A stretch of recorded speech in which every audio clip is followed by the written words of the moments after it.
Tan Sri Yang di-Pertua,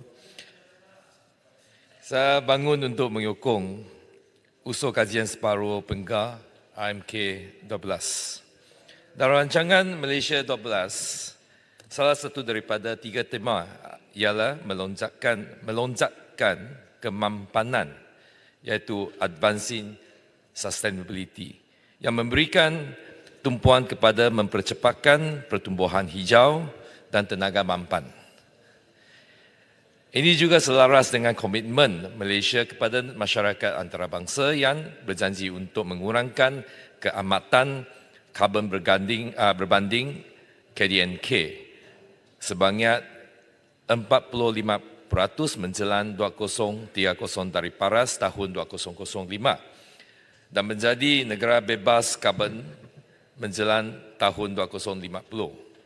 Elemen utama untuk mencapai sasaran ini adalah tenaga bersih dan pelepasan karbon rendah. Untuk mencapai tujuan ini, Sarawak akan memainkan peranan penting kerana Sarawak mempunyai empangan hidroelektrik dan kawasan hutan yang luas. Walau bagaimanapun, di sebalik sumbangan besar Sarawak terhadap matlamat pembangunan mampan negara kita, Sarawak tidak diberi ganjaran sewajarnya oleh kerajaan persekutuan dalam penggubalan dasar pembangunan kita, khususnya dasar perindustrian.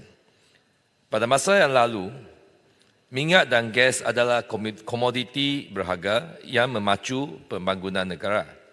Kini memandangkan penekanan antarabangsa terhadap pelepasan karbon dan banyak syarikat multinasional menetapkan sasaran supaya untuk mencapai pelepasan karbon sifar bersih dalam beberapa tahun yang akan datang. Tenaga bersih dan tenaga yang boleh diperbaharui merupakan komoditi yang lebih berharga daripada minyak dan gas pada masa ini. Sarawak mempunyai lebihan kuasa hidro bersih ini. Itulah sebabnya syarikat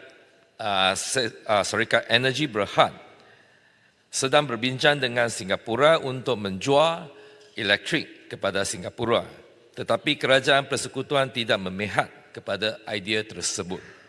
Kami bersetuju bahawa demi kepentingan negara kita secara keseluruhannya, tenaga bersih sebegini perlu dikhaskan untuk pembangunan perindustrian negara kita dan bukannya untuk membantu jiran kita. Walau bagaimanapun, Sarawak juga harus diberikan ganjaran dan pampasan yang sewajarnya dan saksama kerana menghaskan kegunaan tenaga bersih ini untuk negara kita. Sama ada masa dahulu atau sehingga hari ini, Sarawak telah berkongsi minyak dan gas untuk memacu pembangunan negara, tetapi Sarawak tidak mendapat pampasan yang sewajar dan adil. Ini telah mengakibatkan sentimen kemarahan dalam kalangan rakyat Sarawak, dan hal ini adalah tidak kondusif kepada perpaduan dan integrasi nasional. Kesilapan sebegini tidak sepatutnya diulangi. Apabila saya bercakap tentang pampasan yang betul dan adil, saya bukan merujuk kepada hanya dari segi peruntukan atau harga pembelian tenaga bersih ini. Pampasan ini seharusnya diterjemahkan kepada keistimewaan tertentu dari segi dasar pembangunan perindustrian untuk menggalakkan pelaburan di Sarawak dan meningkatkan pembangunan perindustrian di Sarawak. Ia boleh wujud dalam bentuk insentif cukai khas atau peruntukan khas, grant yang diberikan kepada syarikat-syarikat berteknologi tinggi supaya melabur atau membina kilang di Sarawak. Dalam masa lalu, kebanyakan insentif ini hanya tertumpu di wilayah-wilayah tertentu di semenanjung Malaysia sahaja. Ini telah mengakibatkan perbezaan tahap pembangunan dan diaspora rakyat Sarawak datang ke semenanjung untuk mencari pekerjaan dengan gaji yang lebih lumayan. Kajian separuh penggar menyatakan bahawa, and I quote, dalam usaha mempertingkat keseimbangan dan keterangkuman wilayah, langkah telah diambil untuk mengoptimumkan potensi ekonomi wilayah, membangunkan bandar yang mampan dan mentransformasi kawasan luar bandar.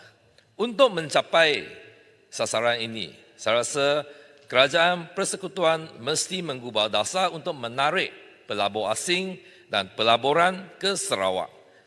Antara langkah-langkah dan dasar-dasar yang boleh diimplementasikan adalah seperti berikut. 1. Insentif cukai khas atau grant khas untuk mereka yang ingin melabur dan membina kilang di Sarawak. Nombor 2, meningkatkan fasiliti pelabuhan di Sarawak. Nombor 3, mewujudkan lebih banyak zon bebas perdagangan di Sarawak. Nombor 4, untuk mengelaraskan syarat-syarat pelaburan asing di Sarawak dengan pihak kerajaan negeri untuk mengurangkan birokrasi dan mempercepatkan proses kelulusan pelaburan, termasuklah proses pengambilan pekerja asing. Nah, kelima, mewujudkan Trans Borneo Rail untuk mengurangkan kos transport di Sarawak. Kami Sarawak mungkin tidak mempunyai keseluruhan ekosistem untuk menyokong industri teknologi tinggi baru ini pada masa sekarang. Tetapi begitu juga dengan Pulau Pinang yang tidak mempunyai ekosistem untuk menyokong industri E&E 30 tahun lalu. Walau bagaimanapun, Sarawak mempunyai tenaga bersih, tanah yang lebih murah, tenaga buruh yang lebih murah dan perkhidmatan awam yang lebih cekap. Dan dari segi sosial, Sarawak adalah tempat yang lebih harmoni untuk dialami. Semua ini adalah kekuatan dan kelebihan Sarawak dalam menarik pelaburan asing. Oleh itu, dengan insentif dasar yang mencukupi daripada Kerajaan Persekutuan, saya percaya FDI akan menjadikan Sarawak sebagai satu destinasi dalam mempertimbangkan untuk melabur di Malaysia. Persoalannya, wujudkah satu kemahuan politik sebenar, a real political will, untuk memartabatkan pembangunan di Sarawak? If there is a will, there is a way. Isu kedua yang saya ingin bangkitkan adalah berkenaan Sarawak Labour Ordinance. Akta Kerja 1955 Pindaan 2022 telah berkuasa di Semenanjung, tetapi sampai masa ini Sarawak Labour Ordinance pun belum dipindah untuk menyelaraskan hak-hak pekerja di Sarawak dengan rakan mereka di Semenanjung Malaysia. Sarawak Labour Ordinance merupakan satu undang-undang persekutuan. Oleh itu harus dipindah di Parlimen. Tetapi perkara berkenaan pekerja adalah di bawah bidang kuasa kerajaan negeri, iaitu satu otonomi Sarawak.